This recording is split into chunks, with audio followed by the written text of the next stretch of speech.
overcast, but gotta get that green out because I didn't totally clean out my closet after I retired. I'm getting there. So we are looking at chapters 24 through 1, like I told you. And in chapter 24, remember that dollar bill? Yes.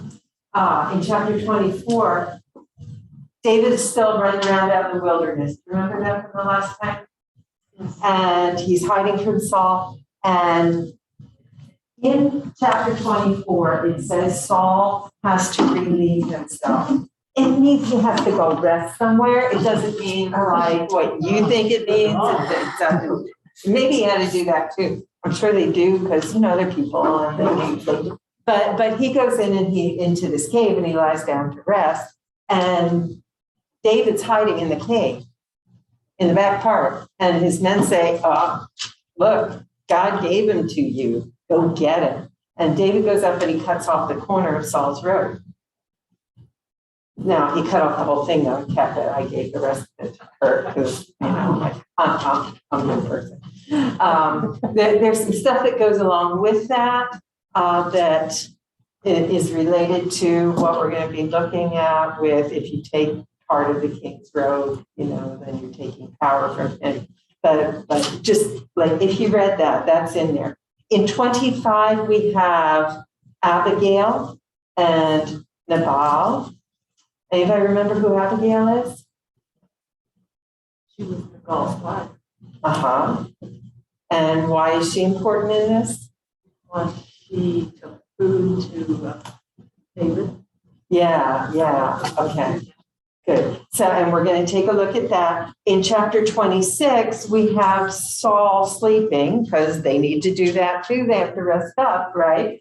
And the whole camp is there. Saul's kind of in the middle of everything because he's being guarded. We don't want anything to happen to the king. And he has his spear and a water jug beside him. And David and his nephew go into the camp and they walk right up to Saul. And his nephew's like, I can get him. And he's like, no, you can't. I won't let you. And they're being quiet and they're doing it still. Like they're walking around with all of these people. And what they do is they take the spear and they take the water jug and they head out. And then David's like, good morning. Look what I got. So that's in there. In 27, David goes back to the Philistines. And he goes to Gath and he's hanging out there because he's safe there for a while. And then the king says to him, hey, you know what? This isn't really like right. You need some space. And he sends him to Ziklag. And David makes a town there for himself. So all good. There's a town there. 28, Saul's getting ready to fight. And he needs some help, and there is no help. He killed off all the prophets. Samuel died, and there's only one guy left, and he's hanging out with David. So anybody remember what Saul does? He does. He goes to the witch at Endor. Not a good choice. And not a defense himself. Right. He disguises himself, goes in, says to the witch, hey, would you just give a call to Samuel? I know he's dead, but, I got to talk to him a minute. And she does, and she starts screaming, no, you're Saul. What are you doing? Okay, so that's in that chapter. In 29, David is gone along to attack Saul with the Philistines because he's living with them. And that's like, you live with us, you do what we do. And he's gone along, and then the Philistine leaders are, besides the king. The king is all good with this. But the Philistine, captains, and they're like, get him out of here. Because we're going to attack, and he's going to attack the back of us, and we're going to be in trouble. Just send him home. That way he doesn't have to make any choices. He goes home. And he doesn't have to fight against Saul. But when he gets back there, in chapter 30, we find out that the town was overrun by the Amalekites, and all of the wives and children are gone. The town is all messed up, and they have to figure out what they're doing. Chapter 31. Saul and his sons are fighting the Philistines that David didn't have to do, and they're killed. So, and they're not just killed, they're decapitated. Their heads are hung up at one place, their bodies are hung up at another place. But somebody comes and gets them, buries them. And then we get to 2 Samuel 1, where David and part of his group go to find out where the Amalekites went, see where their families are, see if there's anything they can do. And he finds them. Oh, no, that was before. Never mind. See, even with notes, I'm not. In 2 Samuel 1, the Amalekite comes and says, hey, the battle's over. Saul and his sons are dead. And Saul was really in bad shape, so I killed him. And he thinks that he's doing a good thing here, but he's not, because he ends up because he said that. And David laments terribly. And that's where this part ends. So this was a lot of content in a short session, but we're going to take a quick look here and see what we've got. So we just that quick review, and we see that. Kathy, I'm a little confused because it said that Saul fell on his own sword, It did. and yet someone else gets blamed unjustly. Yes. For that So we're experience. going to take a look, and that was just kind of an overview of everything, just because that was a lot that we were looking at, and now we're going to look at just a couple little parts here. So this part is the first chapter of what we were looking at, and where is this all happening? So we can see this. We've got the Mediterranean over here and the Dead Sea over there, and they're running around in between. The Philistines have the area that's closest to the sea. And David and Saul are running around in this area over here, hiding in the rocks, like we said. Okay, so they're trying to figure out how to make this work well.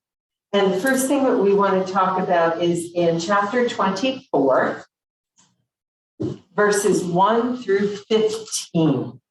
Is there somebody who's willing to read that part?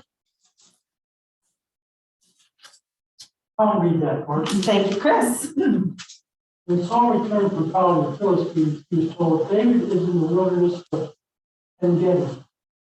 And Saul took 3,000 chosen men out of all Israel and went to look for David and his men in the direction of rocks and wild goats.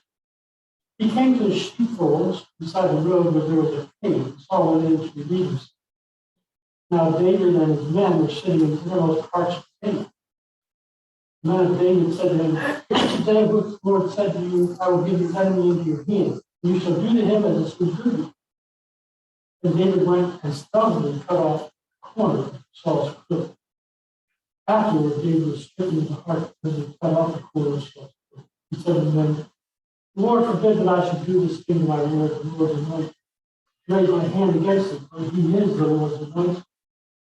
So David scolded his men severely and did not permit them to attack Saul. And Saul got up and left the cave and went on his way. Afterward, David also rose up and went out of the cave and called after Saul, My Lord the king. And Saul looked behind him and David bowed with his face to the ground and did not be still. David said to Saul, Why are you listening to those who say David speaks to you harm? This very day your eyes have seen how the Lord gave you in my hand in the cave. And some urged me to kill you, but I spared you. I said, I will not raise my hand against you, but he is the Lord's anointed. See, my father, see the corner of your cloak in my hand. But by the fact that I cut off the corner of your cloak and did not kill you, you may know for certain that there is no wrong or treason in me. I have not seen this, though you were hunting me to take my life. May the Lord judge between me and you. May the Lord avenge me on you, but my hand shall not be against you. As the ancient proverb says, out of the wicked comes forth wickedness, but my hand shall not be against you. Against whom has the king of Israel come out? Whom he pursued? A dead dog, a single flea? May the Lord therefore be judge, and give sentence between me and you. May he see it and plead my cause, and vindicate me against Thank you. you. So, why? Saul is right there. David has already been anointed to be king. Saul has screwed up tremendously. Why doesn't he kill him? Because the Lord anointed Saul. He didn't want to go against the Lord. Would you do that? Probably not. If someone's trying to kill me, I think I'd like to beat him to the punch. And doesn't it seem like God did this for me? Look, right here. It's right there. It's in my hand. The cutting off of the robe, part of the significance with that is that if part of the royal vestment is torn, that would mean somebody trying to take away the power from the king. So that's why David felt so badly about that, because he's like, I'm not trying to take anything from you. I'm loyal to you. I want to support you. That's what he comes back and says. And he doesn't say it in the way that, like, I probably would have said it, like, oh, look what I did. He's good with this. He is upset that he did this, and he wants Saul to know that he would still support him. That being said, I don't know that he's ready to run back to him. He's starting to learn, that Saul is not to be trusted.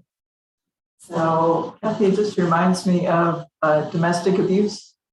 Sometimes folks either keep coming back or make excuses or are unable or unwilling or both to confront. Saul's been trying to go after David for ages. Yeah. He's still going pretty easy on Saul. Yes. I mean, he's staying away, but he's not pressing charges either. He could have told any of the other guys to go in. Yes, he could have, but he didn't. So I don't have an answer for that, why that is. But it was one of the questions that I have, and I'm putting it out there for you. Does that say anything about David's leadership?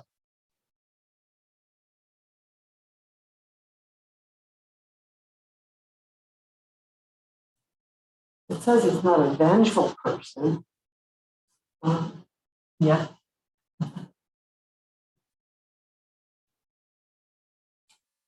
He thinks things through, which is a good thing. And I'm thinking he kind of lets it up to God, doesn't he? That, we know this is bad, we know things are wrong, but even though you're putting it right in front of me, I'm not touching it. You want to take care of it, like let him trip on the way out the cave. But I don't want to be the one to do this. So, I don't know. Kathy, if some people might, just to take the devil's advocate, there are people that might say that he's a poor leader because he did not do something decisive. And that, I think.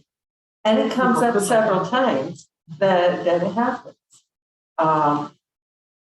And, was it David's? Should he have done that? Should he have taken Saul's life?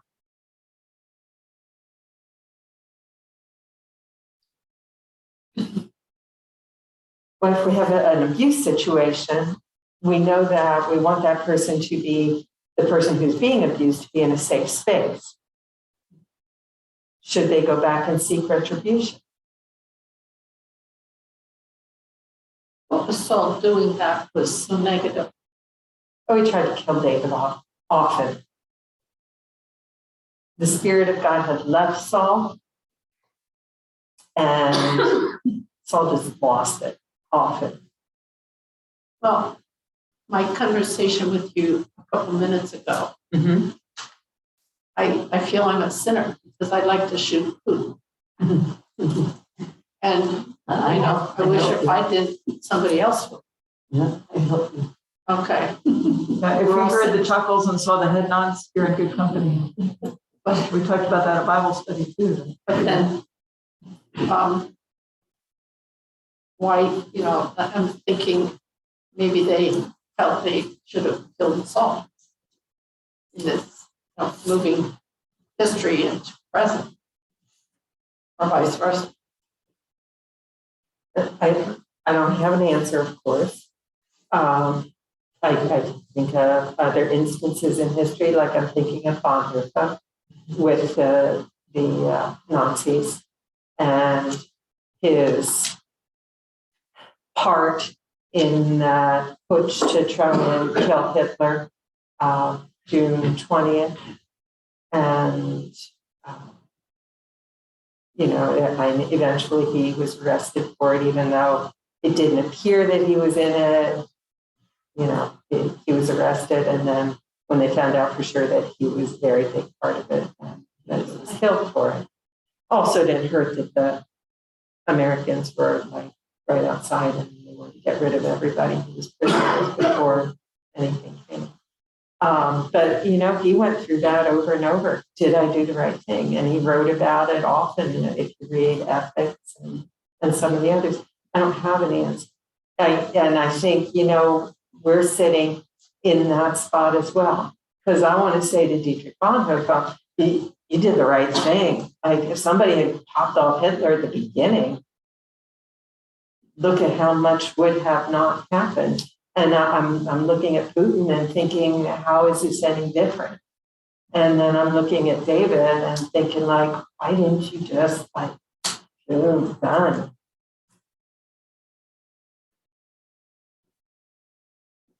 Especially when he's not a part of the Philistine army.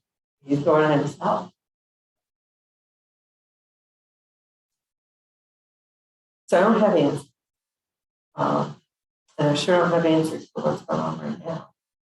But, so we just keep putting it back in God's hands, don't we?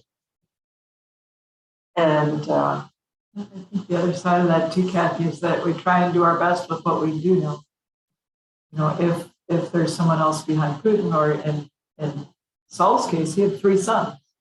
So if you end Saul's life in Saul's reign, even though his sons are not anointed, they're going to come after you. You still have other people following up that are willing to continue that trend.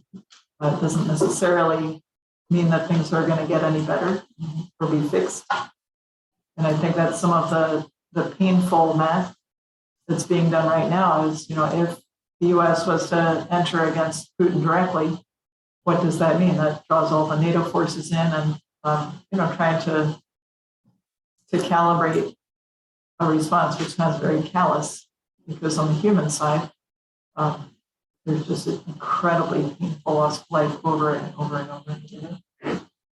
And so I think part of our response is to be informed and to advocate and to try and bring help and support where we can, even in the unknown. Do what we can, even in the midst of the unknown, and pray that what we do is helping a cause rather than hindering a cause. And I'm thinking Moberg, the spy. Oh, yeah. Just send one of them in. You know what I thought was interesting, because you mentioned that Saul was there in the middle of the camp. So he was there participating militarily in the war that he, as we would say, declared. Whereas in modern day, the perpetrator of the war, who is Putin, he's sitting off very safe someplace in Moscow, just directing things. Seems like it was more just the way they did it, because Saul was there. I can't think of the word. He was Vulnerable? I'm sorry? Vulnerable? Vulnerable. Thank you. He was vulnerable, whereas, world leaders today, although you could say that Zelensky, he's making himself more like Saul was. He's more available. So, and not, I just found it interesting. And so therefore Saul, being more vulnerable, David could trust that the Lord was going, he heard and he did what the Lord wanted him to do. That's why he was God's chosen. And God didn't say, go and kill him today. And so therefore he did not. But, Saul was, because of the situation, vulnerable, and then he ended up, the end of him came about because of his vulnerability in that way. We will see times where in David's life where he is scooted away instead of leading his troops. So yeah, we have, both parts there. But yes, Saul is there in the midst of his army, leading them on and, being the charismatic figure for them to follow. So there was one part here that I wanted to take a look at, and I'll read that for you. That's in 1 Timothy 5:19 and 20. And I'm just asking you to think about that in relation to what we read here with what's going on with David and with Saul. And it says, do not entertain an accusation against an elder unless it is brought by 2 or 3 witnesses. Those who sin are to be rebuked publicly so that the others may take warning. Can you put that together at all with what's happening here with David and Saul? So my thought was Saul doesn't kill David, but David doesn't kill Saul. Sorry, wrong juxtaposition there. David doesn't kill Saul, but he does rebuke him in front of the whole army. Everybody can hear what he's saying to Saul. It's like, I will support you, I will lead you, I will guide you. Now, maybe that's not just significant to Saul, but maybe it's significant to the guys who are listening, because maybe they'll be around later when David comes to take over. Or maybe not. Maybe they're all gone then. All right, so we are looking at another part. And we're looking at chapter 25.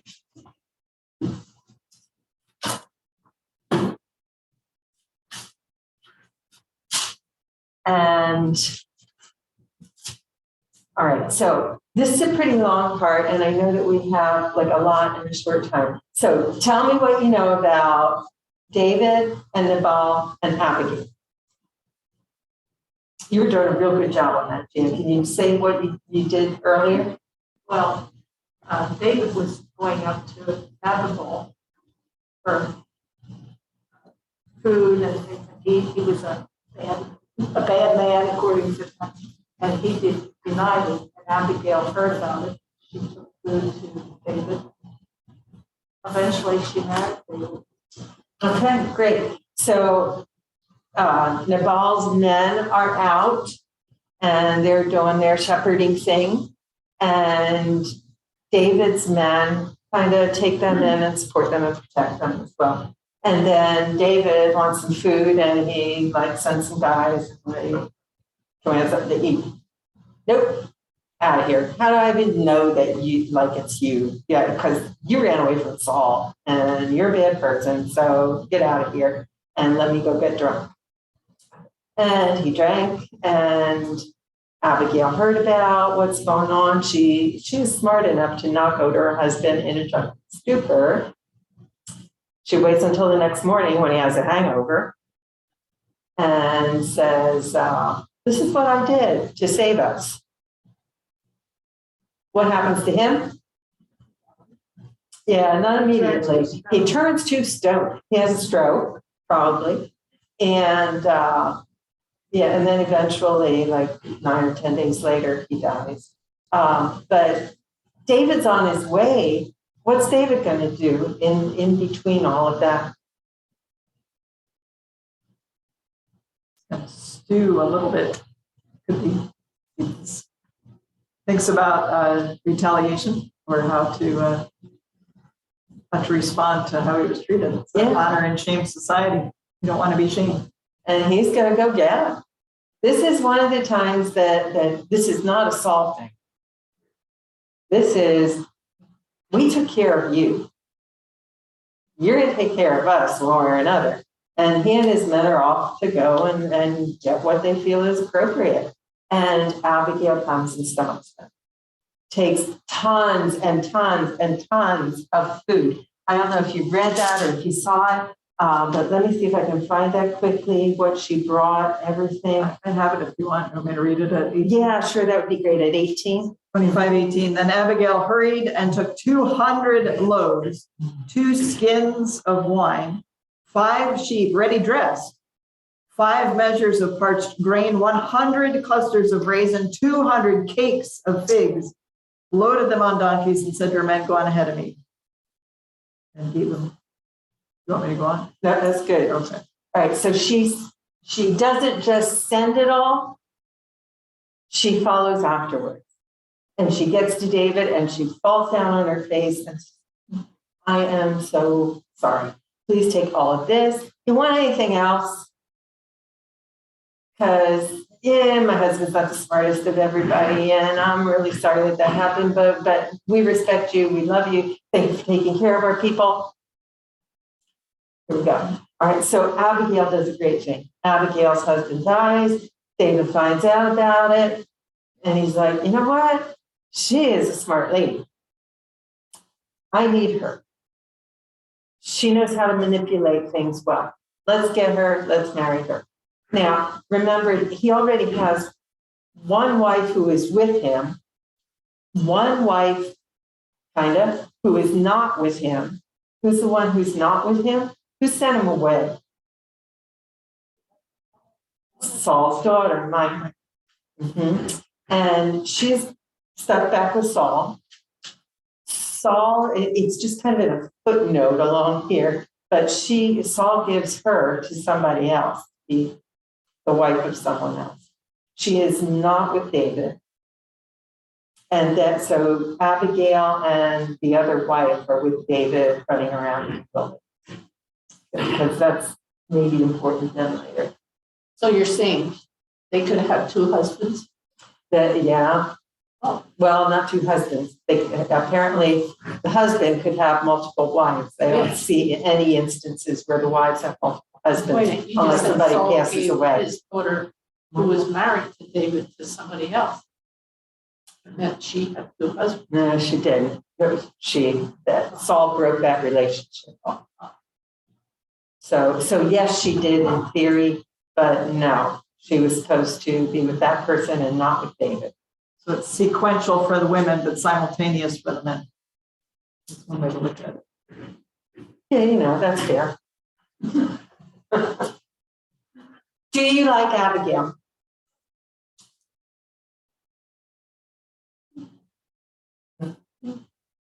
Like Nabal?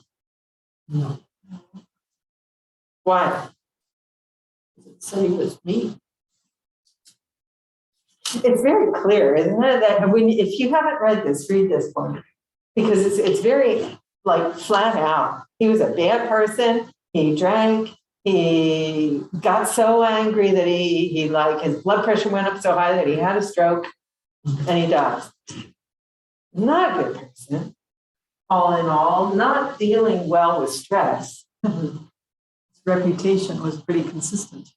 And everybody, the people who were with him, one of his servants is the one who ran to Abigail and said, we have a problem. And so they knew and they wanted to take care.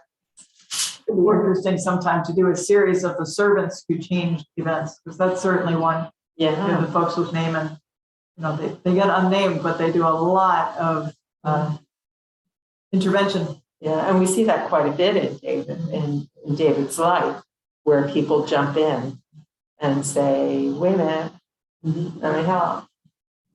All right, we're going to move on to 28, chapter 28.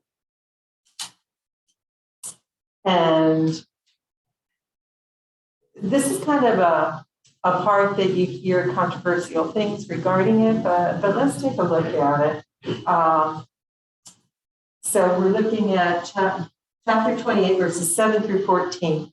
Saul then said to his attendants, "Find me a woman who is a medium so that I may go and inquire of her." "There's one in Endor," they said. So Saul disguised himself, putting on other clothes, and at night he and two men went to the woman.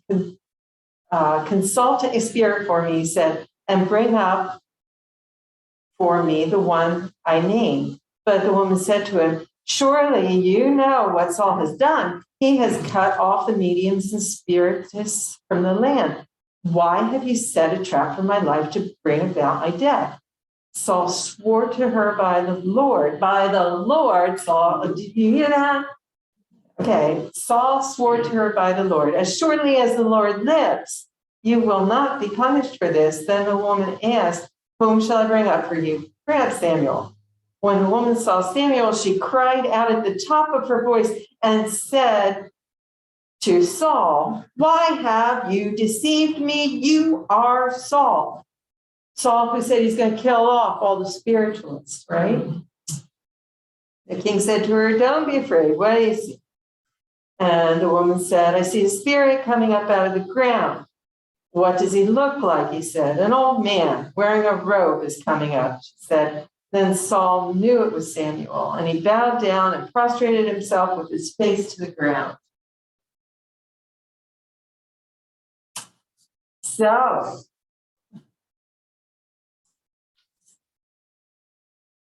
is there ever a time that God thinks it's right to call up the dead?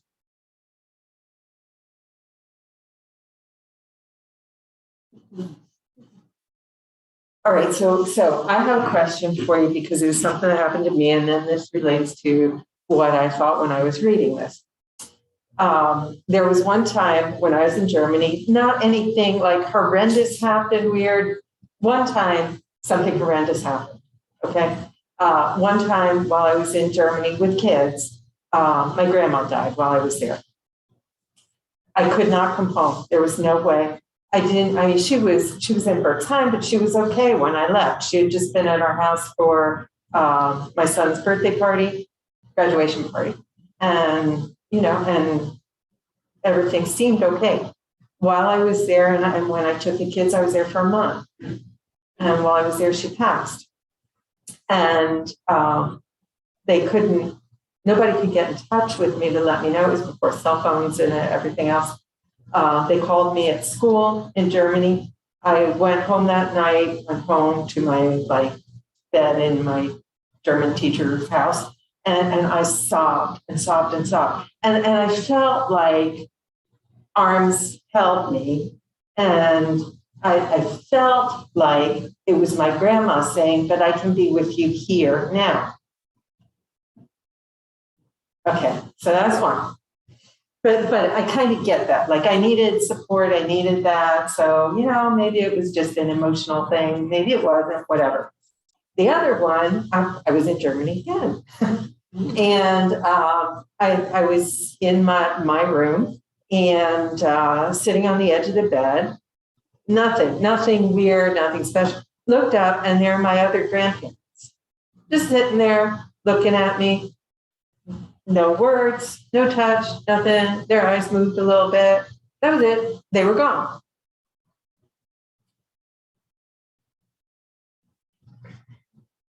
What's going on? Has anything like that ever happened to any of you where you felt like you had some kind of a otherworldly experience? Yeah, Pastor? Yeah, frequently. Both for me personally, but also I have the privilege of hearing this pretty regularly, both in congregations and in the hospital. So yeah, I'm a firm believer that there's not so much of a solid boundary as we sometimes talk about.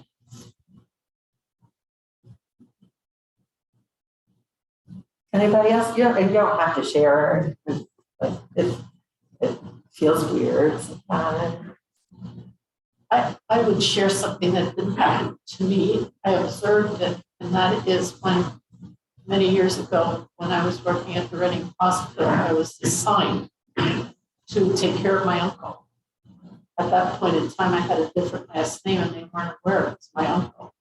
He was in intensive care, and I knew that he was close to death, but he had been not coherent.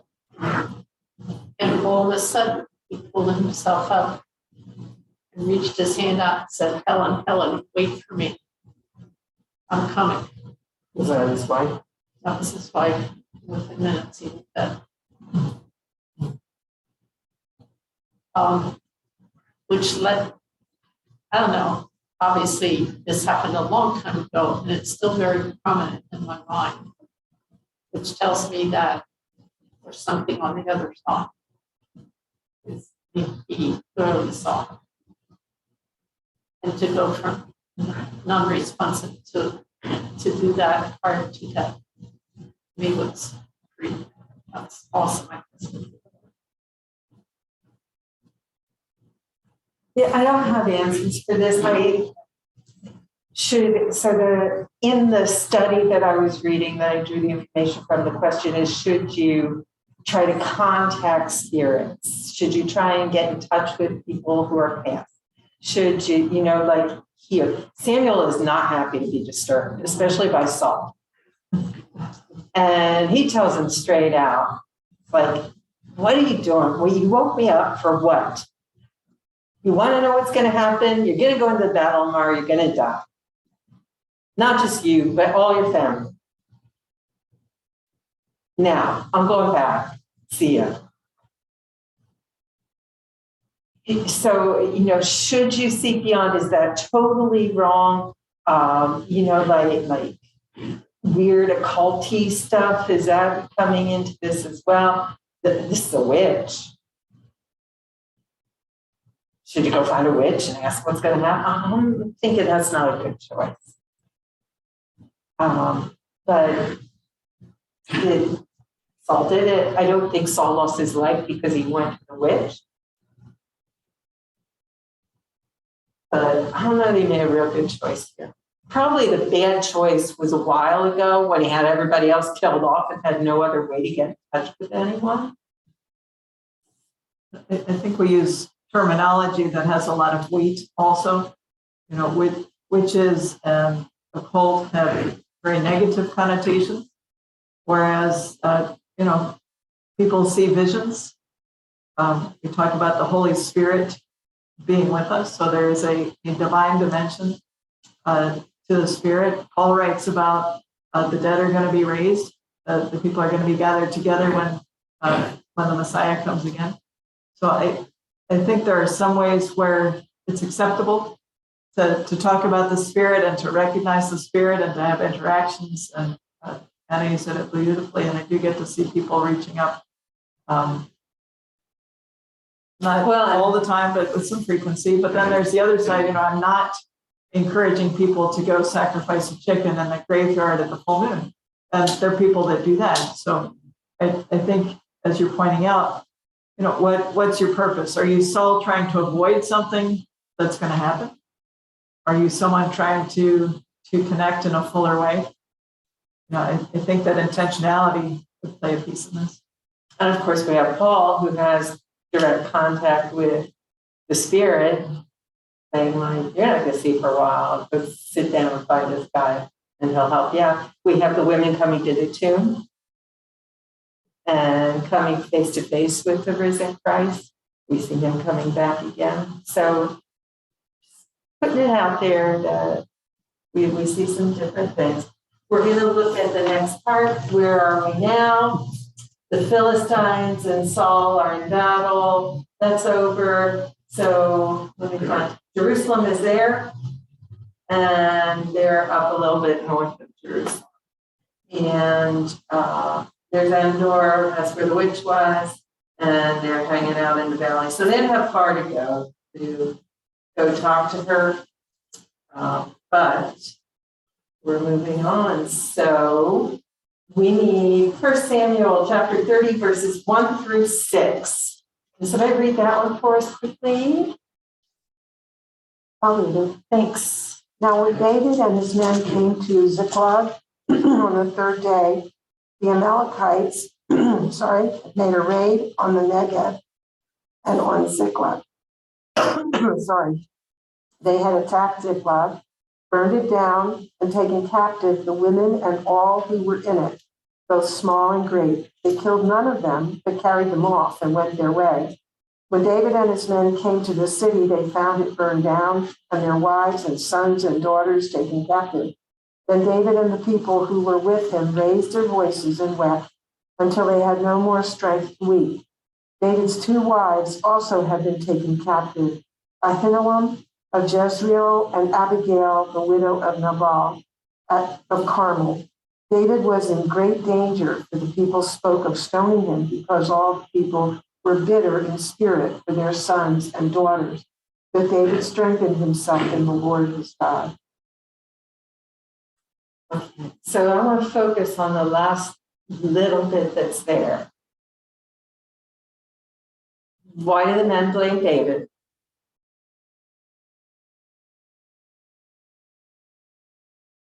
Is it David's fault that the town was plundered? It happened on his watch. And he's the one in charge. So, buck stops here, maybe.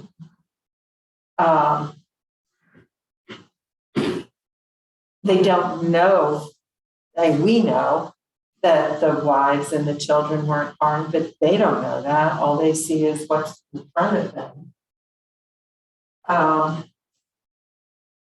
How's David feel?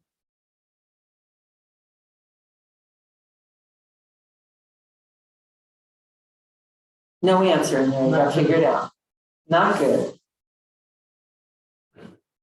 He strengthened himself in the Lord his God. Oh, so he doesn't react immediately.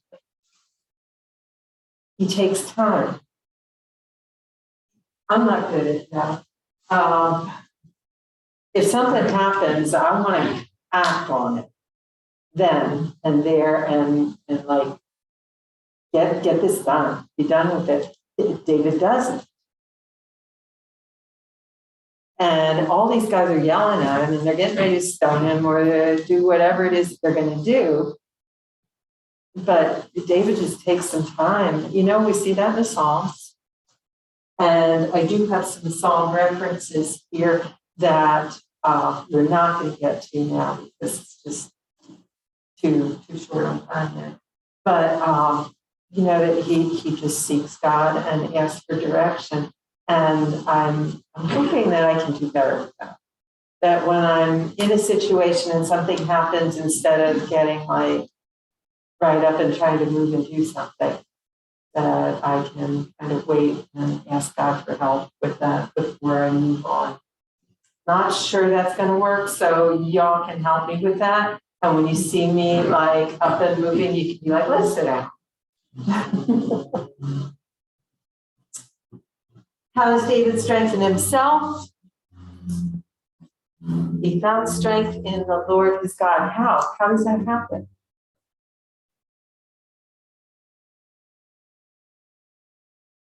Where does he go? How does he find strength?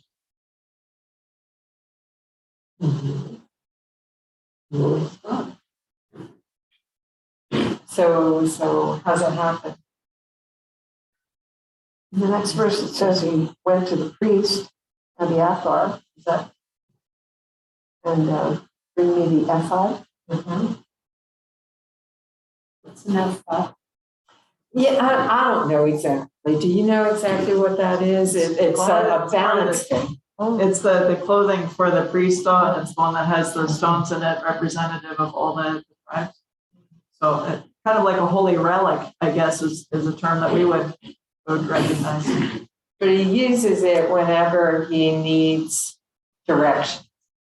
So he brings that up, and I think there's 2 of them, or there are 2 sides of it.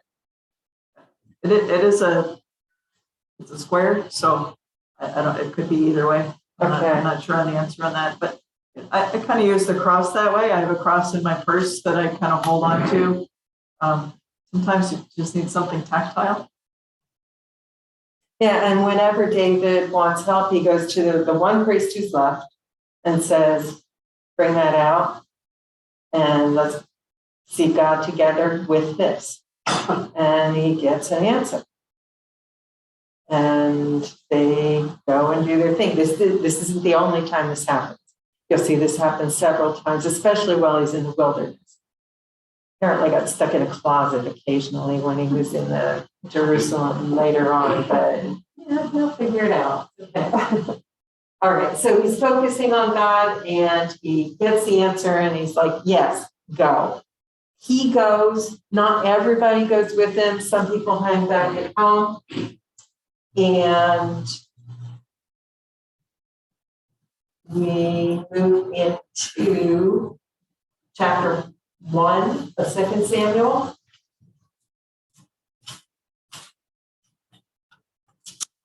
(19 through 27). Okay, and just so you know, we're going to follow David here, but Saul has died.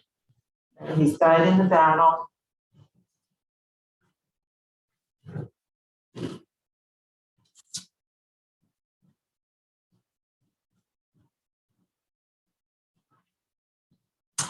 And yes, okay, so Saul does go, he retreats, all of the women and the children are alive.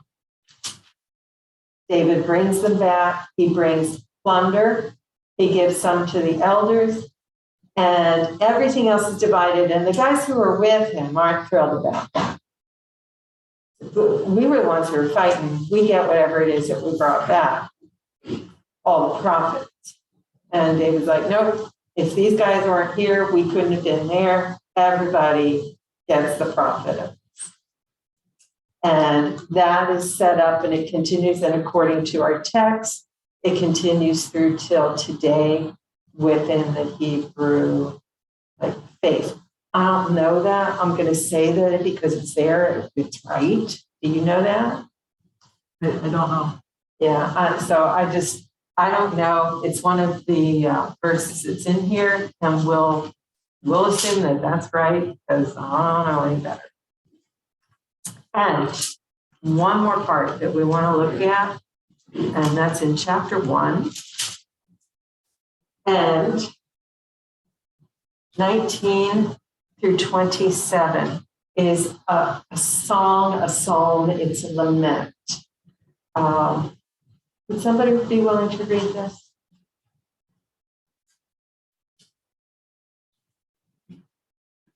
Yes, thanks.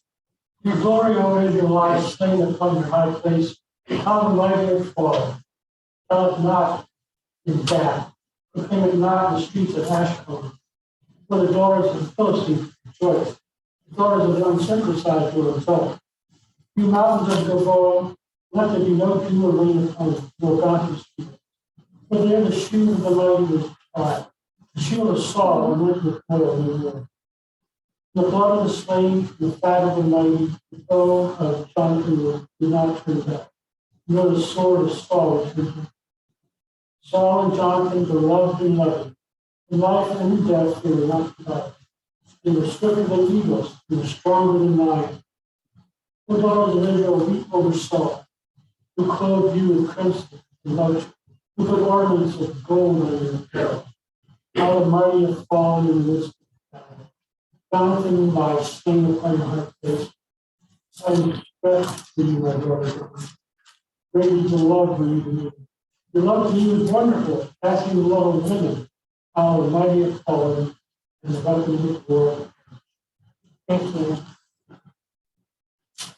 Now, even though this is like a psalm in the Bible, can you feel David's grief? It's for Jonathan, it's for Saul, it's there. I want to back up just a second, though, to answer a question that we had right at the beginning that Pastor said, because this is David's grief, but he needed to take care of one thing before he could grieve. And that was the guy who came to tell him about the battle. There was an Amalekite, And he comes to him with crown. And he says, hey, I killed Saul. It is quite likely that he's lying. Because we already know from in the previous chapter that Saul he was stabbed, he was slain, he was hit with arrows, something. And he was ready to die, but he wasn't quite dead. And he says to his shield bearer, kill me, so that the Philistines don't kill me. And like do all kinds of weird things to me while I'm still alive. And the shield bearer said, no, I can't. And Saul falls on his spear and kills himself. That's what it says in the other. Then this one said, the Amalekite comes running to David with treasures in his hand and says, look, look, look, Saul's dead. I know you wanted him dead. I got his crown. I know that you want the crown. So he doesn't say this, but I think the implication is, you want to give me my reward? And like, who are you? I'm an Amalekite. I did this for you. And David's like, you guys get him out of here, kill him. So, yeah. And then David goes into his grief. And again, not just grief for Jonathan, but grief for Saul and grief for all that has happened. In Chronicles, there's also a part with this. It's shorter, it's very succinct. This is in 1 Chronicles 10. Let me grab that for you quickly.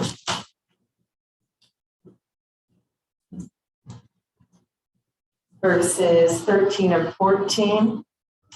Saul died because he was unfaithful to the Lord. He did not keep the word of the Lord and even consulted a medium for guidance and did not inquire of the Lord. So the Lord put him to death and turned the kingdom over to David, son of Jesse. Chronicles, very succinct. Move on, we got a lot to cover here. But that's the same thing that we have. So, David, why did David share his treasure with everybody?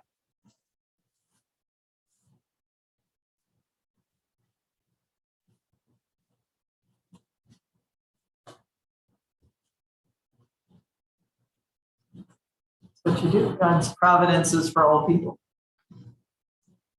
If David's the king, it's his responsibility to provide for all the people.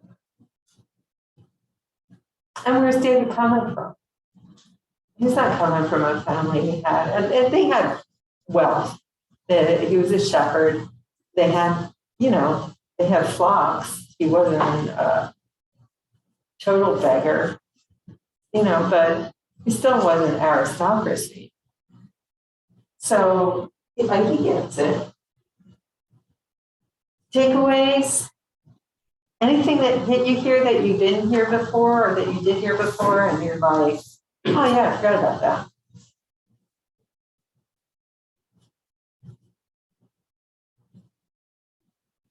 I had forgotten about Abigail running out David kind of use attention to save people.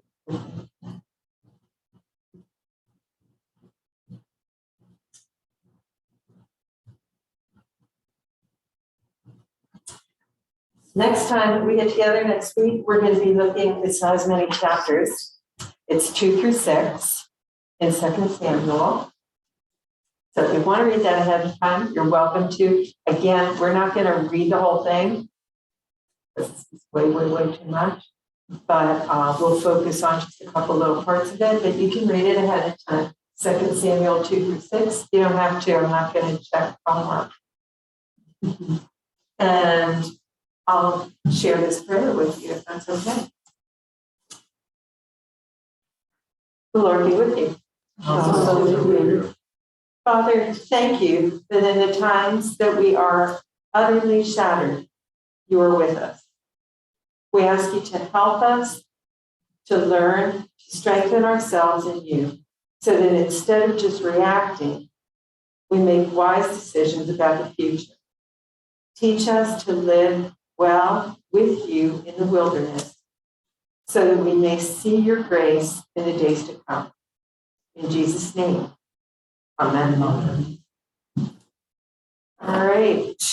And sources are the same as last week. Again, if you want to read the thing that I've been using, you can get it through Kindle. It's The Life of David, Discipleship Lessons from 1st and 2nd Samuel. And there's quite a few other things online.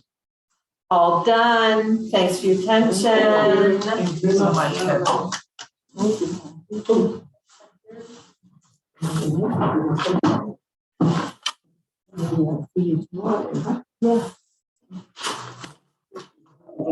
Yes.